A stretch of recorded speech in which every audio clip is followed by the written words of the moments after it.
Hello, my name is Matt Callahan. I'm the Oshkosh United Director of Coaching. This video is going to talk about what we can do as coaches and parents to help create a positive culture that will maximize player development. The video will go over some basic concepts, have information on what you can expect to see the coaches doing during games, and what the club expects that parents do during games. Let's start by going over some general concepts. First, as players get older, almost every player should be moving all the time, whether they're attacking or defending, whether they have the ball, whether they don't. Almost every player should be moving all the time. As such, it's impossible for one coach or one person to tell every player what they should be doing at the same time. Thus comes the necessity that players need to be able to make their own decisions. So, in general, as coaches, we teach players concepts in training sessions, and then those concepts are applied during the games. As coaches, we evaluate how the players are doing, and then we take that information into the next training session as we're planning. To relate this to education, practices are like everyday instruction, and then games are like tests where players can show what they know and we can see what needs to be worked on in the next practice. Classroom teachers don't stand up in front of their class and yell out the answers during a test. So likewise, we don't want coaches standing up and telling the players what to do during the games. So what does coaching look like? First, we ask our coaches not to talk to the players while the ball is moving. The reason for that is that players have a very difficult time comprehending what's going on in the game, processing that, and making decisions, while also listening to what someone is saying, processing that, and then making decisions. I'd much rather have the players be processing the game and trying to make decisions themselves than listening to something a coach is saying. We don't want the coaches frantically pacing up and down the sidelines, yelling and screaming.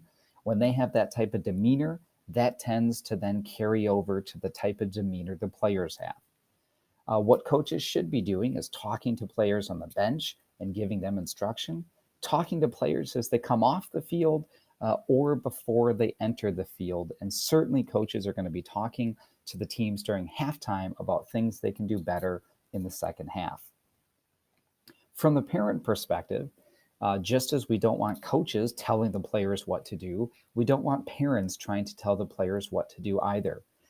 Any comments to the players should not involve any instructions. Shoot it, kick it, dribble it, boot it. Anything like that where it's telling a player what to do should not be said during a game. We also ask that you be conscious that the attitude from the parent sideline is going to carry over to the players. We want our players to be calm, cool, and collected. So hopefully the parent sideline can be calm, cool, and collected as well. As we said earlier, players are not able to process things that are being yelled at them and what is happening at the game at the same time. Again, I'd much rather have players focusing on what's happening in front of them and then making decisions from that, as opposed to listening to someone else.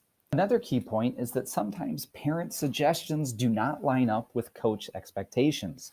Parents are not participating in training sessions, so we wouldn't expect parents to know the different concepts that we've talked about that would relate to how the players play. Throughout my coaching career, I've had several examples where what the parents are yelling are the exact opposite of what I would like the players to be doing as a coach. One example of this relates to defending. We'd spend a lot of time in practice talking to players about getting close to the player with the ball, but then dropping in a little bit and just trying to keep the player in front of them and waiting for that attacking player to make a mistake.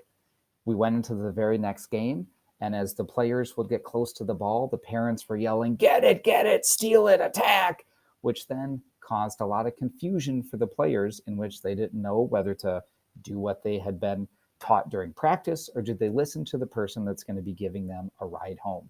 So again, during games, parents should not be yelling anything that has to do with instruction.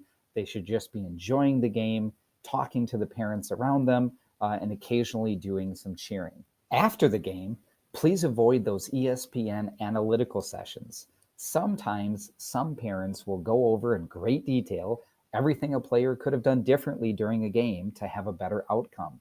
When that happens, that can really start to destroy a player's confidence, and it can also make it not a very enjoyable experience. The best things to do after a game are to ask your player, did they have fun? How do they think the team did? And where do they want to go for ice cream? Thanks for watching this video about creating a positive culture. It's certainly a top priority at Oshkosh United to do this. Having a positive culture helps players have a better experience, which can help keep them playing longer so they can continue to develop as a soccer player. If you have any questions, don't hesitate to visit the website, find the contact information, and reach out. Thanks, and have a great day.